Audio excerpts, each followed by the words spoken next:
നമസ്കാരം. മാനസികവും വൈകാരികവുമായ ആരോഗ്യത്തിൻ്റെ പ്രാധാന്യം എന്നതാണ് ഞങ്ങളുടെ വിഷയം.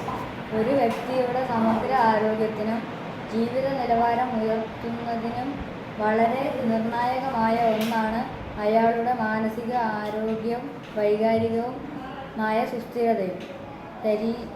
ശാരീരിക ആരോഗ്യം പോലെ തന്നെ പ്രധാനപ്പെട്ടതാണ് മാനസിക ആരോഗ്യം എന്ന് തിരിച്ചറിഞ്ഞ് അതിനെ പരിപാലിക്കേണ്ടത് നമ്മുടെ സമൂഹത്തിൻ്റെ ആവശ്യമായി മാറിക്കഴിഞ്ഞിരിക്കുന്നു.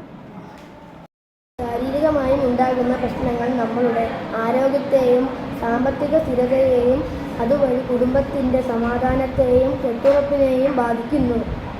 മാനസിക ഭാവങ്ങൾ കൃത്യമായി കൈകാര്യം ചെയ്താൽ ജീവിതത്തിൽ സന്തോഷവും സമാധാനവും ലഭിക്കും. വിദ്യാഭ്യാസ രംഗത്തും തൊഴിൽ മേഖലയിലുമെല്ലാം തിളങ്ങാൻ കഴിയും. നമ്മളുടെ സാമൂഹിക ബന്ധങ്ങൾ ശക്തമാക്കാനും മറ്റുള്ളവരുടെ സങ്കടങ്ങളും വിഷമതകളും ഇല്ലാതാക്കാനും സഹായിക്കുന്നു.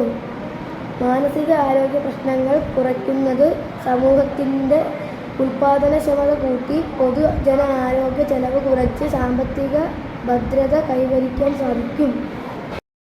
മാനസികവും വൈകാരികവുമായ ആരോഗ്യം നമുക്ക് മെച്ചപ്പെട്ട ജീവിതം നയിക്കാൻ ഒരു തുടക്കം മാത്രമാണ്.